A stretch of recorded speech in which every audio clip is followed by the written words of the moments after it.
Very good things for them. You talked to a lot of European analysts. G2 are probably 4th in the power rankings of who's going to win Worlds right behind that triumvirate. So far, an undefeated run is a good start from the 4-time-in-a-row reigning LEC champions. And yeah, I wonder if they're going to triple ban Impact, because everyone is basically saying, Impact, you have 3 champions. You've got Mord, Ornn, and Shen. And they already banned out 2, so we'll see. Are they just going to actually triple ban him and try to force Impact off of that, try to make him show something different? And that is the case.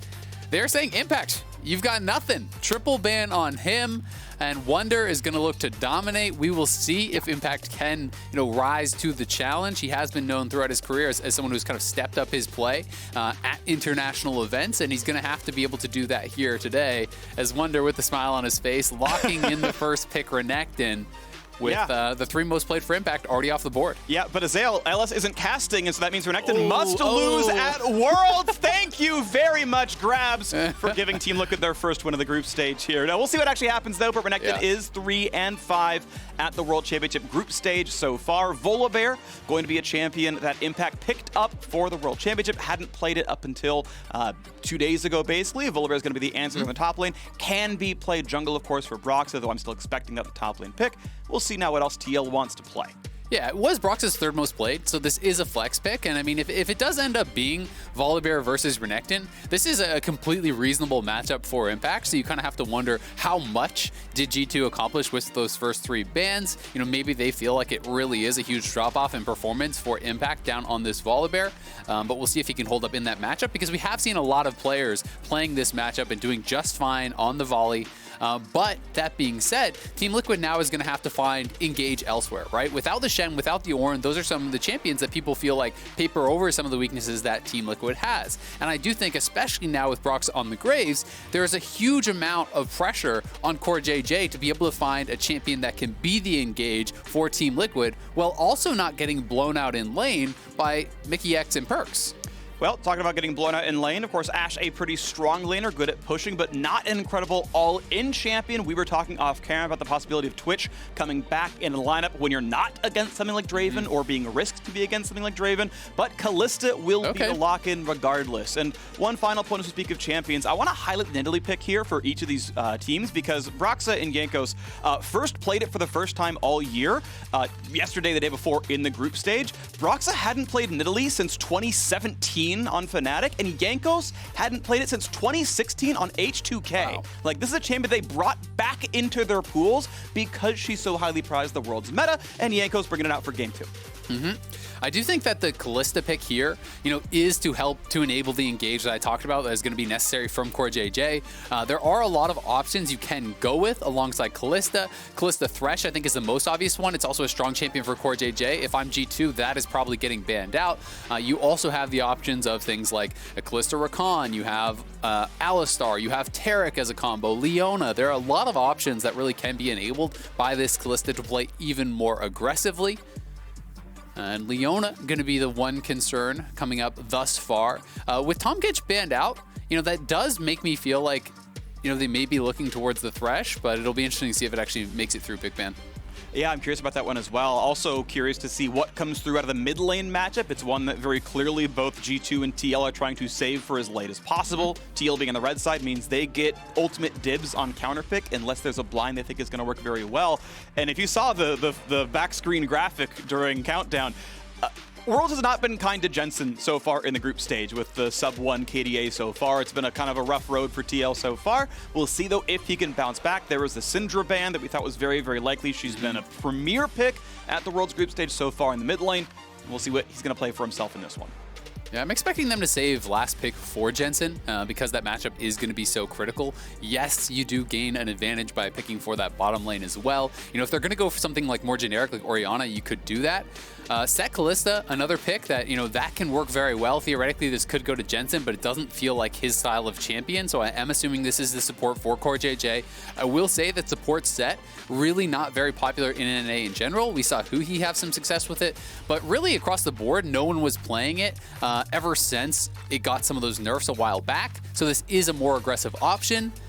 Looks like G2 is going to go with the Jace mid. So very early game focused comp here. They're looking to smash lanes, use the Renekton and the Jace, the Nidalee to push in, to get priority, enable Jankos to get aggressive, take away jungle camps from Broxah, who has been more on that back foot.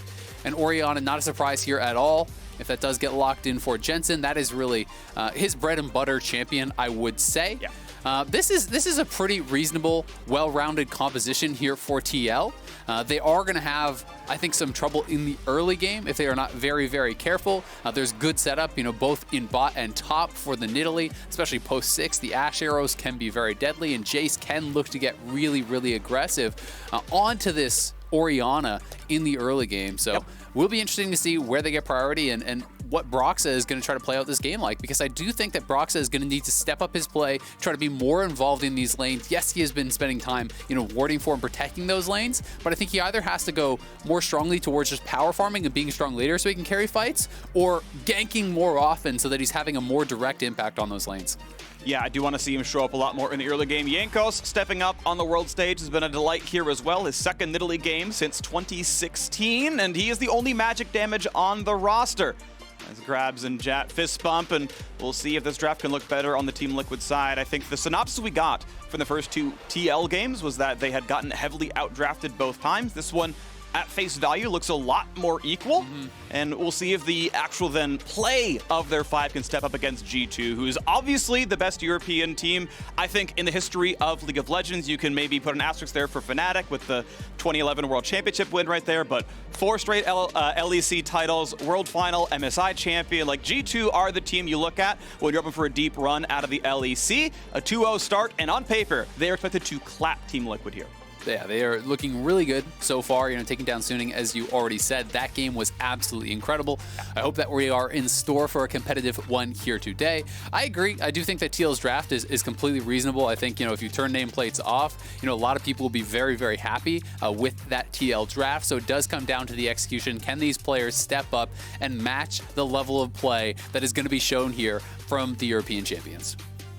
A lot of questions to be answered then. North America. If you look at the last 1 game, they have a 100% win rate in the World Championship. We'll take it. If you look at only the play-in stage, there's an 80% win rate. If you take very specific stats, the LCS has done pretty well at the World Championship. You look at the first 2 days of Worlds, it's not so Just bright. Just close your eyes between play-in and the FlyQuest game, and NA is crushing it. NA is crushing it in a couple of games here, but now they're up against G2. And this is a match that is a rematch of the fastest best of 5 any of us have probably ever seen. The MSI 2019 Championship. Team Liquid took down reigning world champions Invictus Gaming. G2 3-0'd TL as fast as you could blink your eyes. And now we get the rematch here at the World Championship to close out their first round robin of this group here at Worlds 2020. They'll rematch in a few days' time. That'll be exciting there as well. But TL get a chance to shake off all of the malice people have thrown at the LCS off of the rough group stage start, off of TL themselves losing to G2 in their most recent best of 5. And we'll see now in this one if they can shake this off. And it's going to be a late invade that'll be spotted by Perks as he walks away. But Jankos wants this camp. Will not land the Javelin. Looks like they're just going to fight for this. So we'll see if Jensen as well as Caps are actually going to move down. But nice spear does land, and I mean, I don't know how heavily they want to commit. I think in a drawn-out fight, it should go the way of TL, but they're getting poked down, and this is going to come down to a smite fight, looks like. Flash stun! They've got the combo! Jankos is not going to be rented. The heal comes down in time. The flash auto is first blood for Tactical, and a red buff for Broxah. Team Liquid got the best start they could have hoped for. Great engage there from Core JJ, flashing past the red buff to clap Jankos and the red buff together. The smite is landed there by Broxah. And G2, I think they had a much weaker level 1, but I think they were depending on the fact that maybe TL would play it out more slowly. You land enough volleys, you land enough spears, you poke them down, you win the smite, and it maybe goes your way. But this time it is TL starting out with an aggressive level 1 plan, and it does work to their advantage. Tactical also gets the kill, which is huge. We have seen him dominate on Callista before. His playoff performance on it, one of the best 1v9 style kind of 80 carry performances I have seen in a long time, and we'll see if he can kind of replicate that success here against G2. I like the Hex Flash spam out of Mickey X. And level 2 comes in first for the TL side. Of course, CoreJJ has Hex Flash as well to start things off. Want to point out a very important point. It is phase rush Alistair. I'm not always a big fan of it. You aren't durable until level 6. That means you can trade on Alistar every single time. If Mikyx ever oversteps, he will die to the Core JJ tactical re-engage. He has to play this lane very well. Now, he is outstanding as a support player. I actually have a lot of high hopes for the support matchup overall. He's been incredible. Yeah, I mean, these are two of the very best players. Of course, Core JJ, the LCS MVP. Off the back of Team Liquid's regular season win in the summer split. Mikyx, I believe, was top 3 All-Pro voting, number 3, I believe, on the All-Pro team, and just an absolute incredible part of the LEC G2 championship lineup as well. And one thing I would say is I feel like, for G2, Mikyx has been the MVP at Worlds. He has been really crushing it. His Bard game against Suning, I believe it was incredible. So he really has been stepping up to the plate. And, Core JJ, I think without a doubt, the best player in the LCS. Based on the last couple years, he has been really, really crushing it. But this has put Jankos quite a bit back, right? Broxah stole his red, went red to red. He is going to get that 3 buff. And because this wave is crashing so much later, it's not as though it's an easy dive. Like, if you were going to do this Renekton Nidalee dive on the Volibear, you would want to try to stack the wave and do it when you have 2 level 3s against the level 2. But Impact is level 4. That being said, Impact has quite a big CS deficit, honestly. Wunder has created a very large advantage up there by himself. And that is not from jungle pressure. They knew that Jankos was set behind. That is just straight up from outlaning his opponent 1v1. So already, you have to say, those 3 bans towards Impact are paying some dividends for G2. But I will say, despite the top lane difference, which definitely is there, and props to Wunder, mid and bot lane are looking absolutely great for Team Liquid. Jensen is up CS with a bigger wave to farm. Exact same boat for Tactical here on the bottom side as he's got the 3 CS lead. Now it's pushing back. Broxah wants to be looking for an evade. Missed the Q though. Here's Headbutt Pulverize. Going to be slowed down as well. He'll be punched. Has to burn the flash to get away. And that is Broxah a little bit too far up, and a good punish by Mickey. Yeah, that was very poorly played by Broxah. He had full vision of Mickey walking up. You can just smoke screen him and walk away. Instead, he actually stayed, tried to get some damage down, missed the Q, then is unable to proc phase rush to walk away, so he actually has to force the flash out there. So, mistake from Broxah, and that is going to limit how aggressive he can be. He is farming very well, but, you have to be careful for looking for any plays without flash. For sure. Big chunk comes out of Wunder. Jankos now slinking around to the brush. There's a ward that'll spot him if he goes towards the lane. Ultimately, the recalls. Wow, that timing was so close. He nearly stops Core's recall and punches him down, but it's going to get through as we get the easy pickup there. And the Cutlass comes down for Tactical. No boots just yet for his side as recalls come through on the top side. 14 CS difference, and I believe the top lane will push towards Wunder. He needs to save his teleport if he wants to. Exactly. He actually stacked it and has it so it's going to slow push towards him. That's why he walked forward and didn't hit those minions, allowed them to stack up. Jensen, nice trade here. If he has enough mana for a shockwave, he could force flash, but not going to go for it. And yeah, so now he TP's back because he didn't want Impact to be able to push this in. He wants to be able to pressure him. Broxah knows that Caps is really low, so that's why he's going for this invade. He's trying to steal away some camps to relieve pressure. This is something that Broxah has been criticized for, is that, when he is power farming, he's power farming his side of the map. Even in a winning matchup, he's not going to his opponent's side.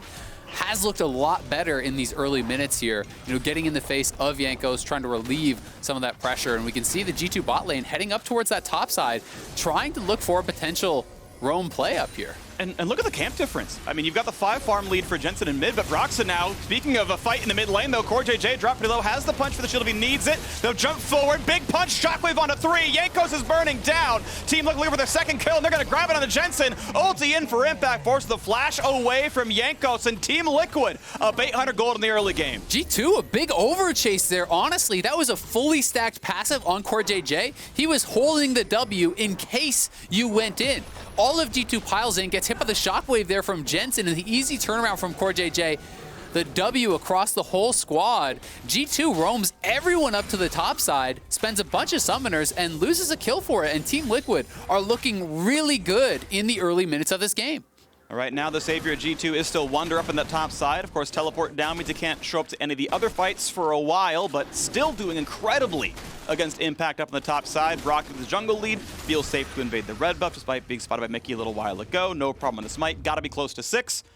And finally, as Tactical gets level 6, decides, okay, I will finally bind with Core JJ. Was going to hold on to it for a while. Occasionally, there's a reason to switch the champion if really interesting situations arise.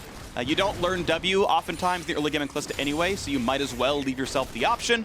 Goes for the obvious one, though. Gets his support. Nice smite comes through. I believe that was Jankos claiming it. Did get it.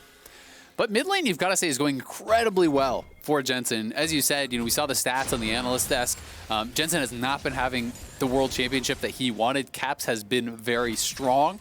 But the fact that you're playing Orianna, a champion that heavily outscales the Jace, and you are ahead is very, very good. Impact now in some trouble, but Wonder takes 2 tower shots. Yeah, Impact got the heal. He got the big W off, and that just meant Wonder couldn't do anything else anymore. So the one winning lane for G2 fails to get much done in a later on one-on-one. Impact only has to be a tank. Nidalee is never going to kill a frontliner. He can armor stack forever, and it's going to feel really comfortable. Wonder going for a more wave clear build with the Tiamat early item. That's not always the shop you go for.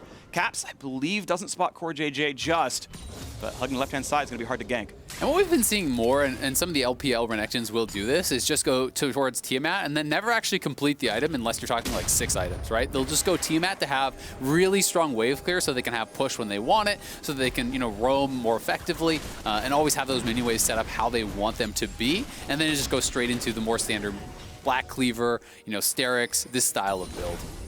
Brox at level 6 takes top scuttle, knows the Herald's around as well, but missing pings, they know top lane can move around. Wonder has permanent priority in this one, so Herald cannot be summoned. And even just the threat of it was enough. No one actually went to look at Broxa. Theoretically, he could have been soloing the Herald this whole time, but the threat of Renekton showing up, of Nidalee showing up, is too much, has to back off. And just will hold on to his 19 CS lead over Jankos, who has caught up in levels. They're both 6, and he's moving around the map still with Dark Harvest and Nidalee. I hadn't noticed that before. And this is a game, honestly, where, in some of the previous games, we had a lot more pressure on TL to get things done early. Notably in the Machi game, they didn't draft for any engage. They had to win lanes. They had to play from ahead to be able to set up around objectives. This is not the case, honestly, in this game. They have multiple forms of engage. You can throw in the set with the Callista. You have potential flanks from the Volibear. You have good scaling, I think, here with the Orianna and the Graves. So overall, they have the better late game comp. G2 still are going to have the ability to out-execute. They have lots of pick potential here with the Ashe Arrow, with Alistar engaged, Renekton flanks, these types of things. So they're not out of it by any means. But Team Liquid are in a way more comfortable position than they have been in any game at Worlds thus far. Totally agree. Not getting the play-in stage at the very least. They had some good not ones the there. For sure, yeah. But sure, yes, of the group stage, this has been their best-looking game so far for Team Liquid. And G2, to be honest, you look back at their game against Suning, this isn't that far off of how that game started, and G2 still came back with the lead onto that one. There is no Drake stacking right now on the TL side. They haven't done anything but go for turret plates down there, which, to be fair, you can see Mickey has come up, Perks has come up. Yes, they've grabbed the Herald, but how many waves are getting killed in the bottom side? Plate number 2 is gone, plate number 3 is gone, plate number 4 is under attack, and there's no farm for Perks. So, I mean, even just the Herald expected value, it will get 2 plates, which is what has been claimed on the other side of the map anyway. That said, 3-man top, they're going for the entire turret here. Yeah, they're going for the entire turret, and based on the gold pre-Herald, you would say it's going in the favor of Tactical. Tactical's actually up 2 levels on Perks right now. That's the other thing, is that you're missing so much experience when you make this sort of a play. Perks is in a lane with 3 people. He's not getting all those minions, and he's having to share a lot of the experience, whereas a lot more of that is just being farmed into Tactical directly. That being said, G2 may just want to try to break out from the laning phase. They are such a strong macro team. They play the map incredibly well. And maybe they are just relying on more the fact that, okay, we get out of this stage, we put Caps into a side lane, and we'll move around the map better than our opponents. And I think if that's the bet you were trying to make, this sort of a play makes more sense. But just, based on the straight up golden experience, it's not bad for TL at all. It's a 2,000 gold lead. I mean, golden XP, you can see Tactical and Jensen lead the charts, and it's not close. I mean, Tactical's got 1,400 gold over anyone on the G2 side. There's the cross-map play you kind of expect. The jungler stayed topside for a while. Jankos shared all the turret gold. If you leave, you can give the turret gold to your teammate while sharing the plate from the Herald charge, and the bot lane Drake goes over. But it is a late Drake. It's 12 minutes, so it's going to be a while, right, until a soul maybe ever does come through in the TL side, but we retain the 700 gold difference. Mid lane gets farmed out, 10 CSD here at 12 minutes for Jensen, and we now, with a couple of outer turrets gone, get to look for that G2 mid-game macro. We'll see exactly where they do want to play it. No one took any early dragons really this game. First one, pretty late. Core JJ here to protect, should be okay. And a better dunk, just to make sure nothing goes too scary. Just dunks into Mickey X. You can't headbutt pull through that one. It's always going to catch you. And so it's ult for ult, and nothing really happens. And I think that's a good play there, from both sides. Perks should be looking for these types of picks. The fact that Core JJ was anticipating it prevents it. If you actually try to peel the Ashe instead of the Alistar, there's a chance that Mickey X can just run up and headbutt you back towards the tower, and then maybe Jensen gets chased down. So nice disengage, and G2 again looking for plays proactively, trying to move Mickey around the map here.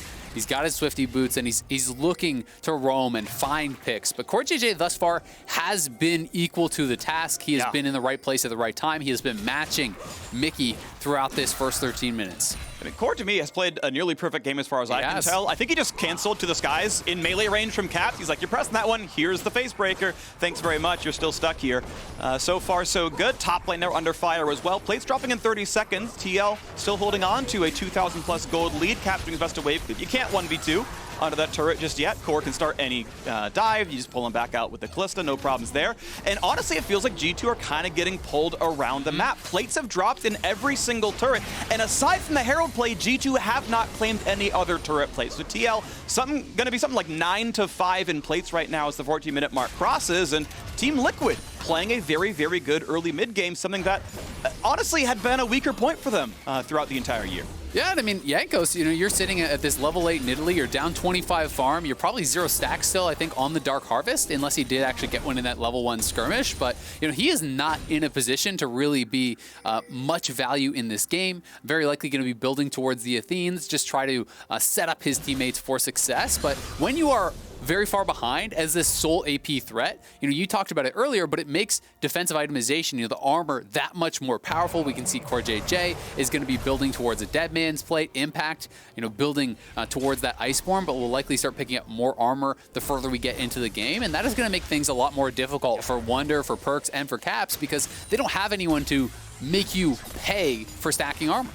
And this is, I just want to say, a little bit of an uncharacteristic game for G2. One thing I've heard about them when talking to the likes of Medic and Vedius is that, G2, when they're against a team they think is really scary, they will take it very, very seriously. When they think they're a class above, they will get a little bit loose and kind of let things happen. G2, by the way, at Worlds have had 100% first turret rate, and they pick an early game focused team with the first pick Renekton, they get Jace over the mid lane, and they lose first turret. They get basically doubled up in plate gold so far. This is G2, falling a lot farther behind in lanes than they have at any other game so far, and that's somewhat TL stepping up. It's somewhat G2 dropping the ball here. And as you mentioned before, yes, I want to see the mid game actually play out. But so far, we're basically waiting on Ash Engage and Mickey X for the other combos to get stuff going. TL is looking fantastic so far. And I think that G2 has had to take a slower paced game because of how bad the level 1 went, right? Yeah. Broxa got... they got the first blood kill, over onto Jankos. Broxa has been taking away camps from Jankos as well. They're going for the engage now out of Jensen. Play out of Mickey. The dunk back is not going to be enough. He gets the kill, he gets the money, and he's going to walk right back out. Look at the combo. Look at the freaking damage. Beautiful out of Caps and Jankos. Mickey sets it up. Perks landed the arrow, and G2 are right back in the game. That long-range arrow from Perks lands onto Jensen, and he was just CC locked from full to dead. Never got a chance to get out of there. Tactical now, finding Jankos, trying to push him back, but G2 come to life in this game, grabbing a couple kills for themselves and showcasing the pick potential that their composition does have. TL are in control. TL do have the scaling, but if you miss position, if you get caught out whatsoever by those Ash arrows, by these engages, it really can turn things around. And here it goes, that long-range Ash arrow landing right out of the combo from Mickey. And as you can see, Jensen was just locked down that entire time. Never had a chance to actually self-shield. Brox is trying to alt-flash away, but the auto attack was already in the air from Caps. And G2 grabs 2 big kills for themselves and now has narrowed this gold lead significantly. It's about 1,500 now, was up near around 3K after we had TL out in the side lanes taking plates away. You can see Perks is up towards that top side, trying to put a little bit more gold in his pockets. G2 have made the call to just seed this next dragon. There was no really early dragon stacking that started from TL, so G2 is going to try to play the map, try to get themselves as much gold and experience as they possibly can before they are forced to fight, which is probably going to come to a head at this next dragon. I don't think they're going to want to give up soul. Oh, there's the Hex Flash headbutt. Pulverized Tactical gets the flash away, pulls in his support just for good measure to get away with the play, but still absolutely beautiful. Mickey X making plays in the mid game. G2 had missed their their major ultimate cooldowns were still on CD coming into that dragon spawn. So to your point, I think it was very much correct for G2 to cross-map that one, just take the Herald and take the top lane farm and get out. And it means that they are still very much in striking distance of this game. And a flashless Kalista, of course, can be an easy target in, a minute and a half's time. Yeah, I mean, Mickey should have his flash, before Tactical does, right? So that's something that you can try to look to capitalize on. And you've got to say a bit sloppy there from Tactical. You know that G2 is on the top side of the map in that area because no one showed up towards the dragon. No one is really showing to contest, in mid or bot side. You know they've got to be up there. So going over to the Raptors and not playing towards, your tier 2 in that brush, if you want to take them, that's where you should probably be sitting at, was pretty bold, and G2 pulls the trigger, forces out a cooldown. One minor thing I want to point out, optimization-wise, is I think of all games to go Essence Reaver on Ashe, this is the one where you really are relying on perks as your most reliable engage source. Mickey's reliable engage is on a 5-minute cooldown to flash into it. Otherwise, Headbutt Pulverize can be somewhat outplayed or outdistanced. I think Ashe Arrow is supremely important, and this is the one game I would have really liked to see CDR Ashe. I can definitely see that. I think just to play devil's advocate, he may be thinking, all right, we have no AP threat. I've got to be able to kill frontline. Bork Hurricane may be able to do a better job against the Core JJ Impact duo. But Core looking to set up here on Perks. Here's the flash engage. Shockwave going to miss. Let's Perks flash away. The autos, the punch. It's going to be maybe enough, but he autos. He's going to not quite stay alive. Bork could not be enough healing. Ignite takes him down. A kill in the mid lane, and mid lane outer should fall as well. A great play from TL. Just barely getting that kill onto Perks, but, we have to see Jensen and Core JJ coordinating, landing those shockwaves, but they get the kill with the Ignite. They take down the tower. G2 again trying to make cross-map plays, but it's actually going to force out the TP here. Looks like Jensen coming to answer this wave, defend the tower, and TL going to be able to take another tower down on this bottom side. So extending this gold lead, Team Liquid really putting themselves in a position to be successful in this game. This next Dragon fight, I think, is going to be so critical for G2. Team Liquid moving members towards mid lane, going to be able to defend this here, and looking like they want to try to collapse, potentially. Looking for the play. They're going to have the whole squad grouped up together, but Ashe is on the wrong side of the map. This is a 5-on-4 if TL can make their way in. Kalista ulti is up. Impact gets the slow. He can ult in for the extra slows as well. Tactical throws in Core JJ. Stun lands the backside, gets a shield. That is a low health bar. Tactical gets shut down. Another kill to Mickey X. And here comes the re-engage. 5-on-4 for G2. Caps dives in. Will be shut down. Perks not there in range, and it means that Caps goes too far. And that L becomes an R for that play. Yeah, it is just the 1-for-1. TL trying to chase for that kill. It is going to be G2 now looking for the counterpunch here, dropping Herald mid. That will be the outer tower going down for Team Liquid. Just the one charge will be enough to knock that out. A great spear from Jankos helped to get enough damage down on Tactical to take him out. But again, it's going to be this setup for this next fight in 130. TL have got to make sure that they have their battle lines clearly established, ward out the flanks, because the way that G2 is going to win a fight around the Dragon Pit is by having Wonder come from difficult angles, having Caps and Perks hit, arrows or shock blasts from angles that they do not expect. If TL is set up front to back 5v5, and you have to try to poke past and go through the set and the Volibear, I just don't really see you winning that fight. It's going to be difficult, but if you can CC someone, it's going to be a beautiful thing. The game has stayed at about a 2,000 gold difference. All things considered, G2 remain close into this one. You can see that cross-map arrow from Perks yet again into that fight. Yep. Nails that cross-map arrow. It does land onto Brock, so you can see that spear just barely sneaking through onto Tactical, and then the flash auto from Cap. So committing that flash, he always knew he was going to go down, and that's why he decides to just try to get as much damage down on Jensen. Maybe go for a trade kill there, or at the very least try to force something out. He does get the kill on the Tactical, but obviously his life is paid as the cost. And now it becomes the battle for vision. Both teams going to be trying to play heavily for mid control and then look to utilize that mid control to get into the river and play for that. Caps does have TP, so does Impact, so things pretty even across the board there. The fact that Renekton does not have the TP could be somewhat detrimental, but they have spotted Impact and they're going to try to look for a pick. Runs pretty quick though, still on boots 1, but he's going to be headbutt pulled, and Wonder's nearby, finds himself a shield, walks away, but this is a 5v1. Impact ult, they're still going to be in range, they might find the slow, flashes away, still gets stunned, still gets picked off. Perfect time for G2, but looks like TL wants to fight anyway. Core goes to dunk, only hits one, stuns in the AD carry, burns the stopwatch. They're going to find the kill thanks to Jensen. Re-engage still good. G2 knocks down the Team Liquid support. The chase is still in. Mickey X running a bit low. The flash stun on tactical. QSS keeps him alive. Flashes in for the auto. Ren finds it, but he's traded back all the same. Caps now fighting Brox. Another kill comes in for Jensen, and the chase is still on. Jankos dangerously low. Q is going to land, and Jensen finds his third kill of the fight. And Team Liquid take that battle with only a single G2 member remaining. G2 kill Impact, but TL are able to turn it around on a good engage there from Core JJ and Jensen, lining it up to catch Perks in that shockwave to take him down, put themselves to soul point here. Jensen now in a position to carry 5-1-2 on the Orianna. He's got double defensive itemization as well. So here it is one more time. Core JJ ulting the Renekton, gets straight in between Perks and Wonder. Perks trying to step forward to avoid the shockwave, but it does land, and Jensen able to finish him off. Broxa then corralling the rest of them from that bottom side. And Tactical, I think he could have afforded to play this a little bit more slowly, but he does flash in to try to finish off the kill, and does get taken down as a result. But Jensen just far too strong at this point. Jankos out of mana. Broxa had been kiting out Caps on the other side, and they're able to chase down multiple kills here. Caps, though, still having fun. He's in a good mood. That's one of the things you gotta love about G2. Always seem to be there with a smile on their face. That damage graph is just the most absurd thing.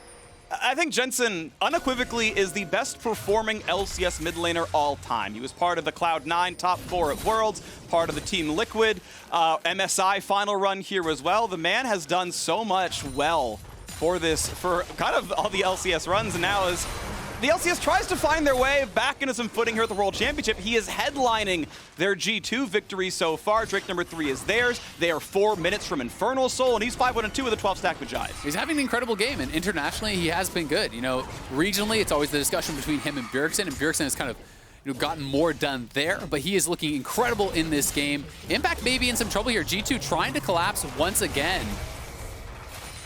But he's surviving, honestly. If you show, TL could actually do Baron, and he's actually just straight up beating Wonder in this 1v1 right now. Holding the ult, he's going to put the Storm down, and now how much more is going to happen as he jumps in for this Jensen's fight? Coming. He's running low on health, and here comes Jensen. He's going to go for the kill first. The shields can come after. Let him die. It's a trade of 1-for-1. Mid laners both getting kills, and now another battle in the bottom river. Mickey's in a bad spot. He's running, but Phase Rush gets him pretty far away. Jensen finds himself the one-on-one, and Mickey is running out of time. The headbutt backwards won't do too terribly much.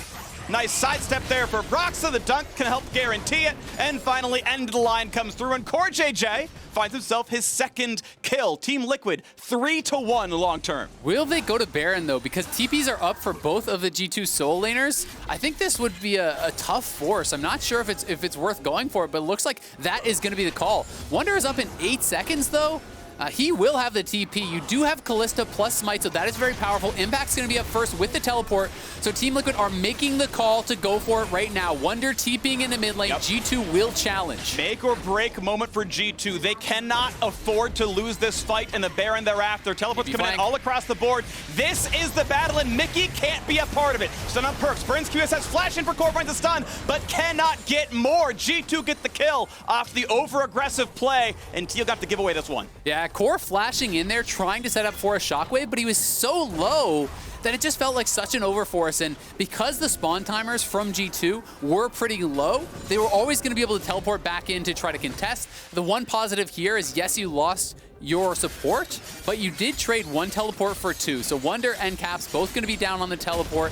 And we'll see if TL can make anything from that in a while, but Broxa looking like he's caught out. He is in danger. Great flash, gets away from the pulverize, but here comes the arrow. Not gonna step this one either. Will get away. Here comes the shield, here comes the re-engage. Caps getting low, has to kite away. Jensen, of course, in range for most of this one. And be careful, because Mickey's coming as well. He's coming for the play. He's gonna find the headbutt, gonna find the pull. Not gonna find much more than the arrow. Shockwave makes Jensen go godlike, and Impact's back in there as well. Not sure you're gonna survive this one. Jankos kites away, a double kill yet again for Jensen. And the re-engage looking for more. Core JJ, no ulti just yet, but they do have Kalista for the follow-through. Runs in, finds the stun. Here comes round number 2. They're all dead. Number 3 and kill number 4. Baron is gonna be easy, and Wonder may have won top lane, but he's not gonna win the 1v5. Team Liquid assuredly gonna claim the Baron against G2. They're gonna grab Baron 1 minute before soul spawn here too. Team Liquid now at an enormous advantage. G2 up against it, looking like They are very close to being dealt their first loss here at Worlds 2020, and Team Liquid coming alive when they needed it most have struggled through the first 2 games, but looking incredible on the back of a 9-1-4 performance from Jensen here, absorbing the engage, looking for the turnaround, heals off Mickey with a shockwave, forcing Perkz to flash a well his way. And Perkz is going to get chased down here, pushed back by Impact as the rest of the team comes in. The speed ups do land from Core JJ, and Perkz has nowhere to go, no flash available, no mana to escape. All of G2 getting chased down and cleaned up there. They know they have to force plays because they are getting outscaled, because they are running this early game focused competition that didn't get advantages in the early game. And now it is TL with Kalista plus Smite combo setting up for the Soul here and looking to secure this game.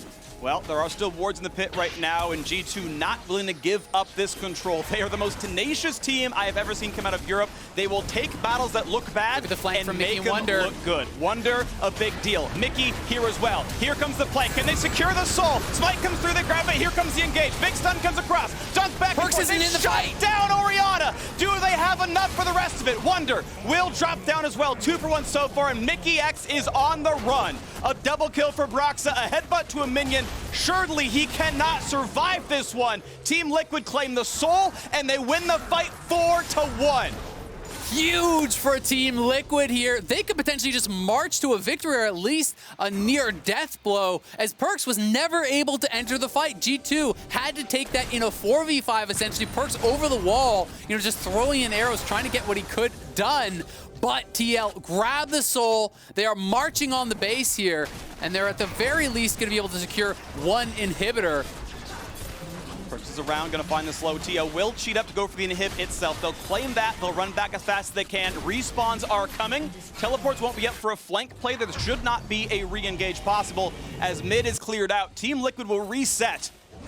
And all the LCS fans can take a moment to breathe and reset for what might be a game-winning push. And here it is, great engage from Impact, flashing straight on the Nidalee, eliminating any chance of the steal there. And then notice Perkz on the left side of your screen. He was never a part of this fight, so really it was just an all-in to try to get Soul. There's no way you're going to win that 4v5 as G2 without Perkz as a part of it, so I'm not sure if he just couldn't get in because of where Volibear was. I do think that Impact came from that bottom side tri-brush, flashing in to actually stun Nidalee, so maybe he had been getting zoned out by that top laner, but without Perkz in the fight, G2 really stood no chance. Scuttle's going to be claimed up on the top side. We've got a while till Baron comes back up. This one going to time out here. Team Liquid not getting that much of a gold lead off the Baron itself. G2 still doing a great job of catching waves and everything else, but a 6,000 gold lead plus the Infernal Soul makes this game very heavily in Team Liquid's favor as Perkz keeps his farm going up. He's got Armor Pen, but until IE comes through, he just does not really crush frontline that fast. As the armor stack is coming in, we've got a Randuin's Omen shortly for Impact. That's a big deal. Yeah. I mean, he's on 19 stacks on the Mage Eyes. He has the full death cap. Really, if he hits a full combo on pretty much anyone, they're just gone, besides maybe an Alistar with ultimate up. So it is incredibly difficult to team fight here for G2, and the Baron buff is making things even tougher. That gold lead expanded from it. That has expired now, but TL fully in the driver's seat here. And I've just got to make sure mostly that they don't get flanked. They've got to have pink wards behind them. Make sure that Wonder can't find that type of miracle engage, that flank that G2 are looking for, because that is their hope now. Find an incredible arrow from Perkz, find an incredible flank from Wonder. It's got to be something like that for G2 if they want to hold on in this game, because it is a 7,000 gold deficit. You have been outscaled, and the opponents have 4 dragons to 0. They've got the Infernal Soul. Tactical playing on a ward, gets swept out there by Core JJ as Yanko tries to do the same. As top lane's under fire, there's no Baron buff, which means wave clear is not that hard. Wonder, but look at bot lane. To walk up. Bot lane, yes, it is stacking up. It'll have to be answered soon, and we'll see if that does indeed happen as TL still siege top side, waiting for someone to have to walk down to the bottom side. Perkz is the one called off. He's going to run over. Hurricane Ruin King makes it pretty quick, catches part of the mid wave, says, okay, that's going to be yours, Wonder. Instead, we got to save our Nexus turrets, and here comes the top lane wave. You got about 3 seconds to show up, and it's indeed going to be the retreat. G2 played as patiently as they can. Team Liquid waited it out. Once the minions are there, the 6th man guarantees that siege is easy. They're still Super's bot, so it's tough now because if TL go for this, Perks isn't here and they're going to go for the dive. They go now, they dunk, Core is in. He cannot be pulled back in time because the threat on the backline. It's 1-for-0 and Mickey bought so much space, but he may lose his life for it. The ulti's going to time out soon and there's not going to be another headbutt in time. He will drop it to 1-for-1, a trade of supports, but the wave is inside the base. It is knocking down on the Nexus turrets, and that means Cat shows up. Yes, the turret will live, but it once again means the team is sent back and that TL can try again. And critically, Caps has no flash now. They're going to dive onto Perks. Dunk turns off the turret. Perks going to get away with the QSS. Impact getting low, gets the shields to stay alive, and now the inhibitor is laid bare, and TL will knock this one down. Baron respawns in 40 seconds. With supports respawning in 10, should be an easy reset and a setup again for this top river. Team Liquid now, multiple inhibitors have been knocked down in the base of G2. They're gonna reset, they're gonna try to get vision around that Baron, and it's gonna be so difficult. Oh, this is such a play. That stun's gonna land. Is there more? If TL did not perfectly sync their recalls, if they were off by 2 seconds, Brox is stunned and no one else is there, and it's jungler dead when Baron spawns. That was almost a game-winning arrow from Perks. It was a second and a quarter off from it being that, but it was in fog. He couldn't have known any better. End of the day, TL get most members back, but they have not recalled, refreshed their health, refreshed their mana, or shopped since that siege. Oh, and Mickey over the wall here could go for a big play. If he gets vision, he sees Tactical now. Gets the headbutt pulverized. QSS running away, gonna stay alive, and the arrow gonna be tanked up by Corey JJ. Mickey goes for the game winner, but it's not gonna be enough. Here come the re-engage, though. Wonder wants in, looking for the re-engage now. Onto Broxton. He's squishy, he'll be stunned. He gets the shield, though, and stays alive. But look at the health bars on TL. 4 of the 5 are below half HP. Here comes Impact. Tries. Gets the stun. Mickey back in there as well, but Tactical gonna find 1, gonna find 2. He's gonna lose his support, but he is still alive. Kill number 3 comes across. The dunk over the top. And if I learned anything from Worlds, that G2 or the LEC cannot beat playing teams. Jankos on the way out. Impact on the chase. Minions in the bot side. And Team Liquid, they're not TPing into the base until now. Now they show up to knock down the turrets, and it's Jankos against the world. And I don't think he can do it. Jensen, he is 10, 2, and 10. The turrets will fall, and Team Liquid will find their first win of the group stage, knocking out the LEC sweethearts of G2 and getting a taste of revenge from MSI 2019. And what a game from Team Liquid here. Such a big win for the team, such a big win for the region as well, as they finally are able to put together an incredible performance here at the group stage. They have been criticized for their draft, they have been criticized for their play, and now they have taken down one of the favorites for the tournament, G2, the #1 seed from the LEC. The LCS has shown up at Worlds, Azael. They have finally shown up at Worlds. G2 were undefeated in the group. Once they took down Suning, you had to believe, okay, they are here, they are back, they are the favorite for the group. We'll see who they pull in quarterfinals. See you next time. Team Liquid got slaughtered by Suning, had a close battle with Machi. The first time they are not in draft dystopia.